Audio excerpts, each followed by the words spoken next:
Stranger Things s'est achevé avec la sortie de la saison 5, volume 3, et il y a énormément de choses à dire. Tout au long de cette vidéo, nous allons passer en revue l'épisode 8 et discuter de toutes les grandes révélations, des moments majeurs, ainsi que de notre avis sur la manière dont tout s'est conclu.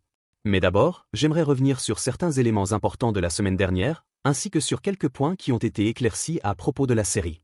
La dernière fois que nous avons quitté le groupe, il se dirigeait vers l'Upside Down afin d'arrêter Vecna une bonne fois pour toutes. Après avoir capturé Holly, celle-ci s'est réveillée dans son château, qui était clairement inspiré de Dark Crystal. Cela avait d'ailleurs été montré sous forme d'affiche dès la saison 1, et j'ai vraiment apprécié la manière dont tout est bouclé. Holly a failli réussir à s'en sortir, mais elle a finalement été tirée en arrière et emmenée dans son repère. À la fin, on voit Vecna rassembler ses 12 disciples pour une dernière scène avant que son plan final n'aboutisse. Dustin a ensuite compris que l'Upside Down était en réalité un pont reliant directement le monde à l'endroit à la dimension X, ce que les frères Duffer ont confirmé dans une interview accordée à Variety comme étant une référence aux Tortues Ninja, ce que j'ai aussi beaucoup apprécié. Au-delà de ça, ils ont également déclaré dans la même interview que 11 avait en fait créé l'Upside Down. Dans ce contexte, Brenner a construit son pont directement vers ce royaume. En s'appuyant sur ce qui a été révélé dans The Last Shadow, on apprend que le père de Brenner est entré en contact avec la dimension X et qu'il en est revenu complètement transformé. Il avait aussi rapporté des particules du Mind Flayer, que Brenner a étudiées afin d'essayer de retourner dans cette dimension. Il voulait ensuite faire entrer cette réalité dans notre monde et l'utiliser pour combattre les ennemis de l'Amérique, ce qui est un plan audacieux, coton. Voyons s'il fonctionne pour lui. Dans le volume 2, les enfants ont compris que Vecna voulait fusionner les mondes et déverser une vague de ténèbres sur le nôtre. En plus de cela, ce volume nous en apprend davantage sur le lien entre Vecna et le Mind Flayer, et d'énormes révélations ont été faites la semaine dernière, répondant à beaucoup de vos questions, notamment à travers des interviews. Je ne suis pas un grand fan du fait que les créateurs clarifient des choses dans des interviews que vous n'avez peut-être pas lues, mais bon, je les ai parcourues et j'ai la plupart des réponses aux questions que vous m'avez posées.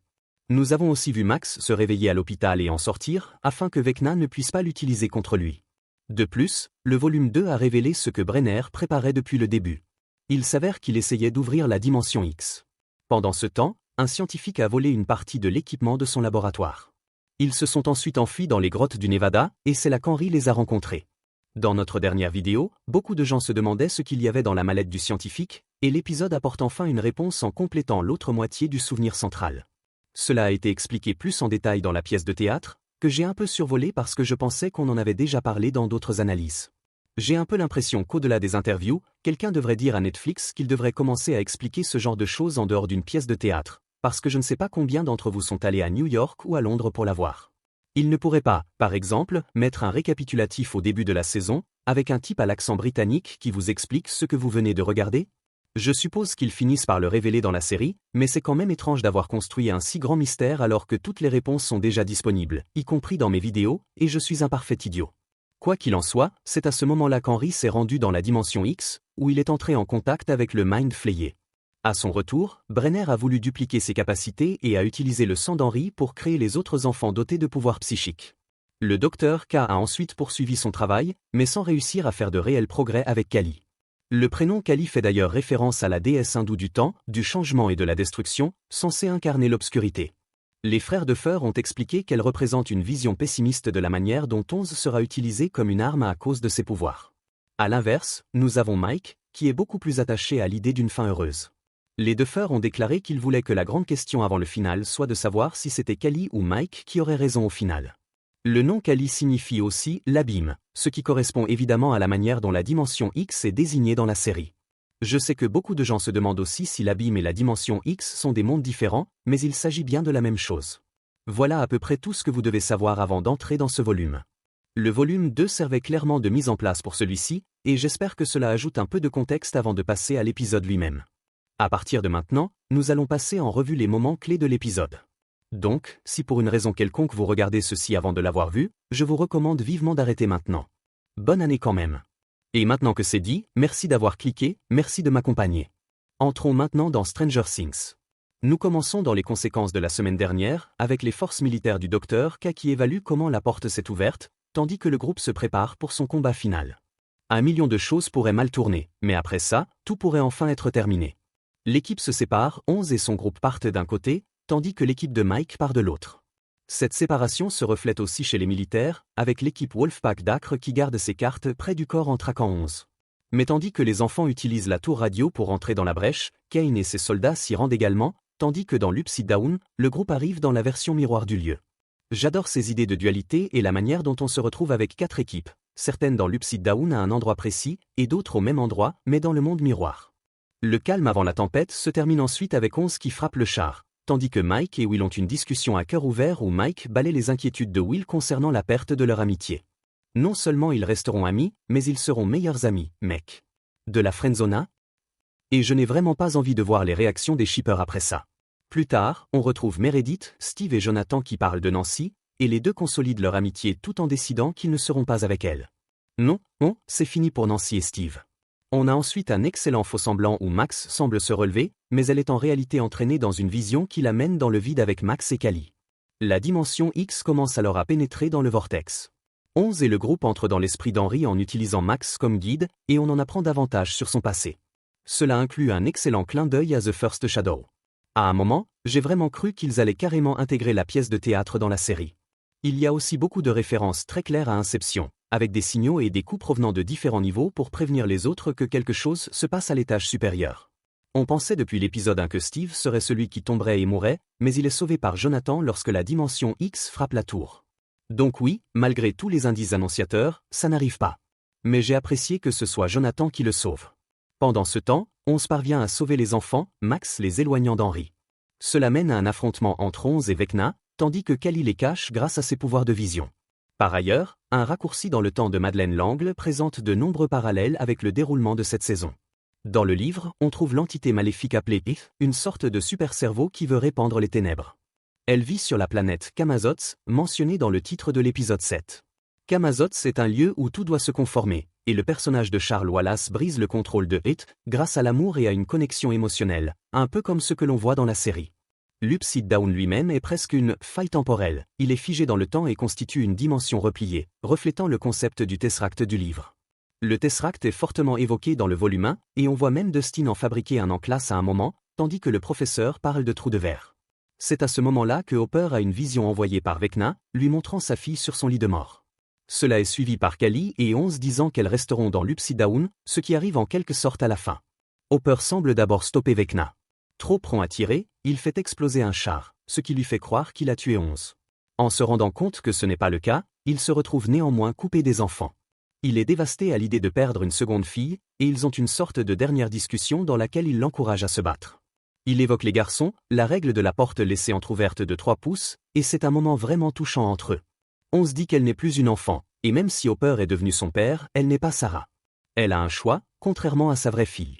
Les choses dégénèrent ensuite lorsque l'armée se lance à la poursuite de 11, Hopper, et que Callie est prise en otage par Akers, mais Murray a droit à son moment de gloire. Cela conduit à 11 qui s'échappe et laisse Akers avec un terrible mal de tête. Cependant, c'est ici que l'on semble assister à notre première mort, lorsque Callie est abattue. J'en parlerai davantage plus tard, mais ce n'est pas ce que ça paraît être. Quoi qu'il en soit, elle reste dans l'Upside Down, qui finit par exploser. Donc oui, Callie meurt bel et bien. Mais cela s'inscrit dans sa capacité à projeter des illusions, et on se dit essentiellement qu'elle va faire un Super Mario et plonger dans l'abîme. On ne le voit pas, mais cela mène à la confrontation finale. Pendant ce temps, Kay découvre les plans minutieusement préparés sur le projecteur, ce qui s'avère très utile. Les enfants parviennent à atteindre les grottes, et Henry doit alors faire face à ses peurs et enfin y entrer. On voit l'autre côté du souvenir et ce qui s'est réellement passé lorsqu'il a ouvert la mallette. Vous remarquerez peut-être aussi qu'Henry porte le numéro 11 sur son uniforme de scout, un détail vraiment excellent. Le chiffre est plus grand, mais il est surtout très mis en évidence. À ce moment-là, on voit la mallette s'ouvrir et les particules noires du Mind Flayer infecter Henry à travers la blessure par balle infligée par le scientifique dans la première partie du flashback. C'est là qu'Henry voit la créature, le Mind Flayer existe encore sous une forme informe, et il lui dit de le trouver. Je vois un peu Henry comme une figure d'antéchrist. Il y a beaucoup de similitudes entre lui et Jésus, sauf qu'Henry a emprunté une autre voie. Les parallèles résidant notamment dans le fait qu'Henry a été ressuscité et qu'il avait aussi 12 disciples, les enfants.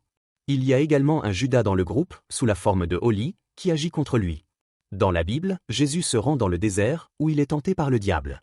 Dans Stranger Things, Henry pénètre dans un paysage infernal semblable à un désert, où il se retrouve face à l'incarnation du mal, le Mind Flayer, une entité cosmique foncièrement maléfique. Dans la Bible, Jésus résiste à la tentation et n'est pas possédé par Satan. Henry, en revanche, ne résiste pas, ce qui fait de lui une figure quasi luciférienne.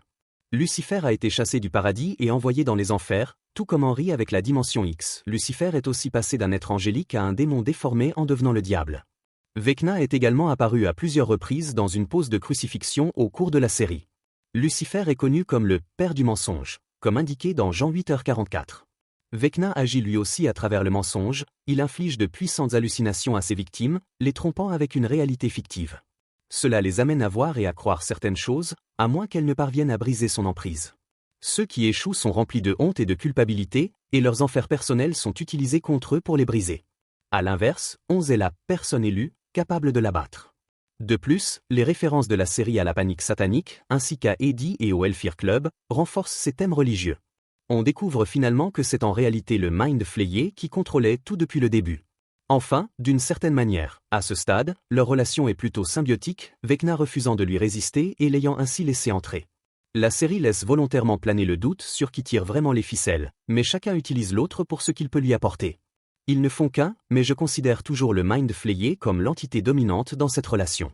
Ils sont amis, meilleurs amis même. La série ne tranche pas clairement entre un grand méchant ultime ou un antagoniste rédemptable, et je trouve que c'est un peu brouillon, car ils ont tiré dans différentes directions tout au long de la série. Le château dans lequel Vecna a bâti son foyer se révèle être en réalité son corps, cherchant à se recharger en énergie. Il utilise Henri comme une marionnette. C'est aussi quelque chose que nous soupçonnions déjà en regardant la saison 4 pour la première fois. Je n'ai pas oublié, mec. Je n'ai pas oublié tout le torrent d'eux que je me suis pris pour avoir dit ça, au point de supprimer la vidéo.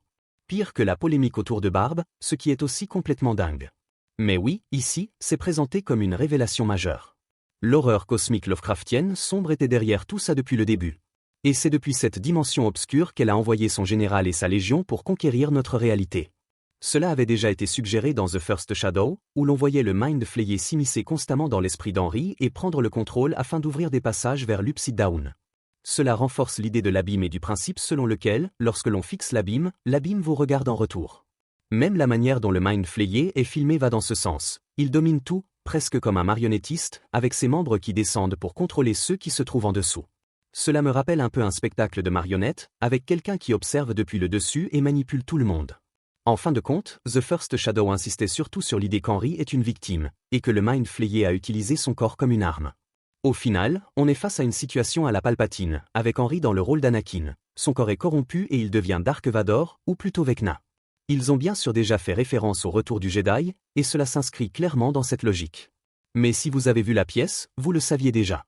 J'espère cependant qu'ils adapteront réellement la pièce et en feront un spécial Stranger Things ou quelque chose du genre, afin que tout le monde puisse comprendre ce qui s'est passé sans avoir à aller à Londres ou à New York pour la voir. Quoi qu'il en soit, le château s'anime et commence à affronter le groupe, tandis que Onze affronte Vecna. Petite dédicace à notre monteur Matt, qui a remarqué que l'intérieur du Mind Flayer ressemble à un nautique de Baldur's Gate 3, lui-même inspiré de Donjons et Dragons. Désolé pour la prononciation, c'est l'œuf de Pâques de Matt. Un immense salut également à la designer Metro Sheridan, qui a souligné qu'il s'agissait très probablement d'une référence à l'hydre Tesley. C'est un dragon à plusieurs têtes mentionné par son nom dans leur campagne de Donjons et Dragons de la saison 1, Je ne suis pas rappeur. On la retrouve aussi dans la peinture de Will, ce qui permet de construire joliment sur ces éléments.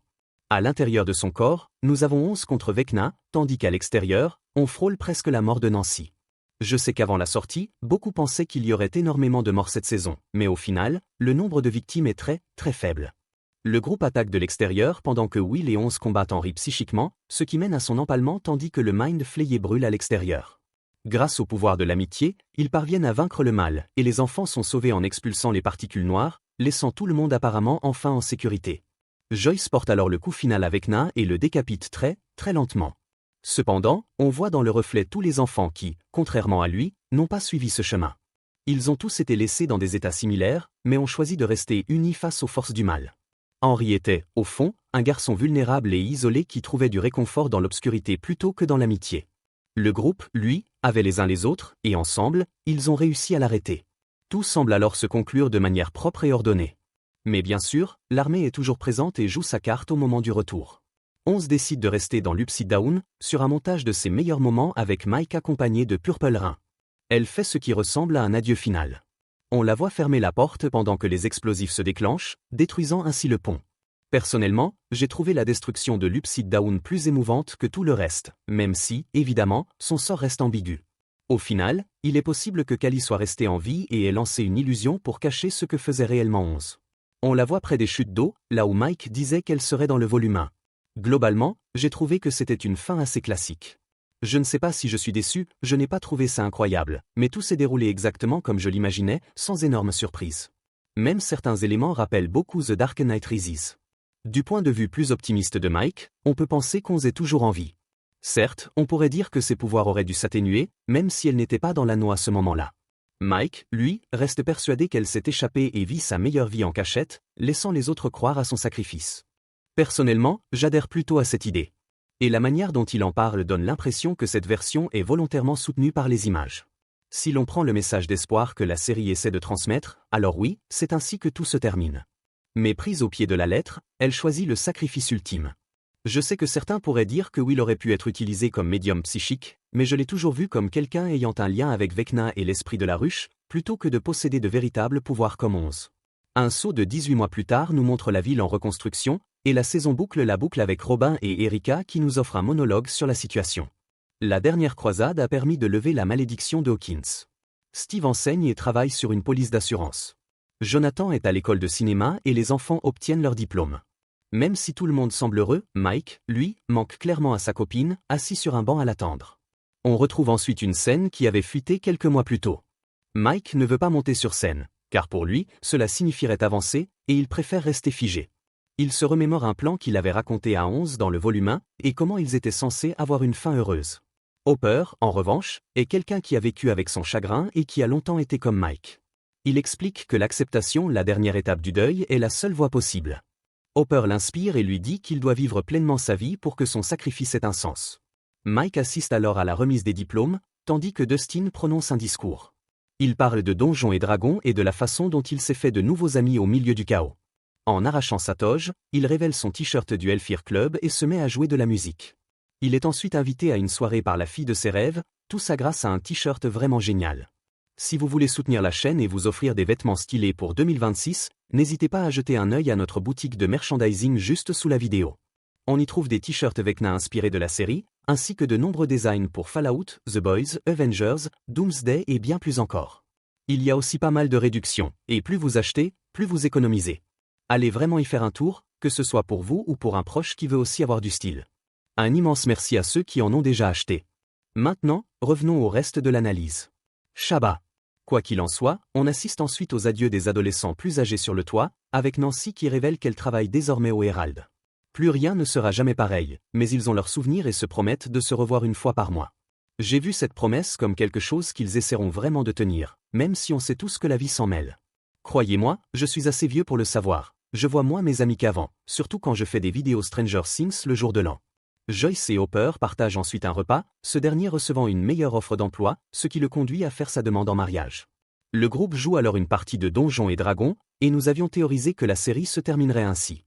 Les frères Duffer ont été assez ouverts sur leur fin. Sans jamais la dévoiler, ils ont dit que leur scène préférée était la partie de jeu du tout premier épisode, et qu'ils savaient déjà comment ils concluraient la série dès la saison 1. Tout cela fait donc parfaitement sens. Max remet en question la fin trop propre et trop heureuse de la partie, mais Mike affirme qu'un happy ending est possible. Il raconte ensuite l'avenir des personnages et la direction que prendront leur vie. Une autre de nos anciennes théories est également confirmée, où il rencontre quelqu'un. J'avais le pressentiment dès le volume 1 que c'est ainsi qu'il traiterait son arc narratif. Et oui, encore un moment, Theory Time. Pour lui, il décide de continuer à raconter des histoires, ce qui rappelle un peu la fin de ça. Depuis un moment, une théorie circule selon laquelle toute la série serait littéralement la campagne de Mike. On peut l'interpréter ainsi, même si je préfère personnellement l'inverse. Cela fait aussi écho à Vecna Lives, où Vecna devient un demi-dieu avant d'être emprisonné dans la campagne Ravenloft. Il ne peut cependant pas raconter l'histoire du mage, et il explique pourquoi il pense que 11 a réussi à s'en sortir. On termine avec de nouveaux enfants qui descendent pour jouer à Donjons et Dragons, ce qui clôt la série. On a même la théorie selon laquelle tout cela aurait pu n'être qu'une immense partie de D&D, les crédits contenant des dessins et des croquis des événements. Cela se termine d'ailleurs sur un manuel de joueur. Et oui, j'aimerais beaucoup connaître votre avis là-dessus. Nous savons également qu'un spin-off est actuellement en développement chez Netflix. Cependant, cette série a été confirmée comme étant la fin de l'histoire pour ces personnages. Les frères Duffer ont confirmé qu'ils passaient le relais à quelqu'un d'autre, une nouvelle équipe créative, un nouveau casting et une nouvelle intrigue se déroulant dans cet univers. Donc, rien à voir avec ces reviendront.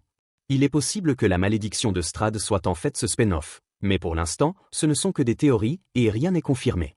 Quant à mon avis sur la saison, elle a été un peu étrange, et j'ai souvent eu une opinion opposée à celle de la majorité pour chaque volume. Pour le volume 1, j'ai été plutôt déçu jusqu'à environ la moitié, puis je me suis dit que la fin était correcte, mais dans l'ensemble, mes attentes étaient tellement élevées que j'ai trouvé ça assez décevant. Si vous avez vu les réactions au volume 2, vous savez sûrement à quel point il y a eu un retour négatif et combien de gens l'ont détesté. Étrangement, le volume 1 avait justement calibré mes attentes pour celui-ci. Et comme je savais que ce n'était pas le final, j'y suis allé en me disant que ce serait probablement surtout de la mise en place. Du coup, je l'ai trouvé correct, et c'est globalement ce que j'ai ressenti pour l'ensemble. La réaction de la semaine dernière m'a fait penser qu'on allait se diriger vers une situation à la Game of Thrones saison 8, où tout le monde allait exploser de colère à propos de la mauvaise qualité du final. À l'heure où j'enregistre ça, je n'ai pas encore regardé Internet, vu qu'il est très tôt ce matin. Je préfère publier ça et aller dormir plutôt que de rester éveillé quelques heures de plus juste pour voir comment les... Rideau. J'abandonne. Mais en ce qui concerne les fins de série, je pense que c'était encore une fois correct. Mais est-ce suffisant ? C'est évidemment une série dans laquelle tout le monde est tellement investi que je savais qu'elle ne pourrait pas plaire à tout le monde. Globalement, je pense aussi que c'est l'une des saisons les plus faibles, et elle met en évidence à la fois le meilleur et le pire de la formule des frères Duffer. Par exemple, ils utilisent souvent ce procédé façon mission, impossible où plein de personnages sont dans une pièce. L'un commence une phrase, un autre la termine, puis on coupe vers un troisième qui explique la suite, et hop, on a une scène de dialogue. Ça devenait vraiment répétitif, et le nombre de fois où ils ont utilisé ce procédé a aussi mis en lumière à quel point la série est surchargée de personnages. Quand on regarde combien de personnages étaient présents pour le coming out de Will, c'est franchement hallucinant. Et si on est honnête, c'est justement à cause de ça qu'ils n'ont pas tout le développement ou les arcs narratifs pleinement aboutis qu'ils méritent. 11 parce qu'il avait été très maltraité dans les saisons précédentes, en gros, il n'était que le « garçon triste ». Mais quand on analyse pourquoi, c'est parce qu'il y avait déjà tellement de personnages à gérer qu'ils n'avaient tout simplement pas le temps de lui donner l'attention nécessaire. Alors comment régler ça ? Tuer des personnages ? Non. Dans cette série, on ajoute encore plus de personnages et de nouvelles intrigues, ce qui, selon moi, a nui à la saison dans son ensemble. Je pense même que Vecna aurait pu être beaucoup plus développé, mais ils ont choisi de se concentrer sur certains éléments plutôt que sur d'autres. J'ai aussi l'impression que l'Upside Down était autrefois une menace énorme, et que les personnages semblaient vraiment en danger dès qu'ils y entraient. Aujourd'hui, tout cela a un peu disparu, c'est devenu un endroit où l'on traîne, où l'on fait de l'exposition, et la sensation de danger n'est plus du tout la même. Ils ont également laissé de nombreux fils narratifs sans réelle conclusion, mais je pense que c'est inévitable avec ce genre de série. Même les réponses qu'ils donnent ne satisferont jamais tout le monde, et c'est quelque chose qui arrive presque à chaque fois. Il est rare qu'une œuvre réussisse parfaitement son atterrissage. Je suis assez dur avec la série, donc qu'est-ce que j'ai aimé ? Déjà, le niveau de production a vraiment franchi un cap, et on le voit partout, au point qu'on finit presque par le prendre pour acquis. Mais les jeunes, j'ai grandi avec Doctor Who, et je sais à quoi ressemblait la télévision avant. J'y étais, Gandalf. Je me souviens des épisodes pourris de Star Trek. Donc oui, en termes de production, c'est du très haut niveau. Je sais aussi que les performances des acteurs sont beaucoup critiquées, notamment avec toutes les comparaisons. Mais honnêtement, je pense que la plupart des acteurs ont fait un bon travail en proposant des évolutions naturelles de leurs personnages, cohérentes avec la place qu'ils devraient occuper lors d'un événement aussi majeur. Dustin et les autres ont vraiment assuré. Mais oui, j'aurais vraiment aimé que tant de personnages ne soient pas mis de côté, surtout quand la série essaie de conclure de manière satisfaisante dans le final, d'autant plus que nous la suivons depuis 2016 en espérant que ce serait le plus grand événement télévisuel de tous les temps. Je veux dire, ils projettent le final au cinéma, donc difficile de ne pas avoir ce genre d'attente. Je pense que le résultat final est correct à bon, mais globalement, la saison dans son ensemble est à trouver avec ses sorties en rafale qui donnent une impression d'inachevé. Et ce sentiment d'étirement artificiel est tellement évident que ça en devient frustrant en tant que spectateur. J'en ai déjà parlé à propos d'You, enfin, pas toi, et aussi de Squid Game, et je pense que c'est pareil ici. Je suis convaincu que les gens seraient beaucoup plus indulgents si tout sortait d'un coup et qu'on pouvait vivre l'histoire d'un seul tenant. S'ils choisissaient une diffusion hebdomadaire, ça fonctionnerait aussi beaucoup mieux. Il n'y aurait pas ce poids énorme d'un mois d'attente entre le volume 1 et le volume 2 pour, au final, presque rien. En diffusion hebdomadaire, quand un épisode est moyen ou décevant, on se dit simplement « Bon, j'attendrai la semaine prochaine ».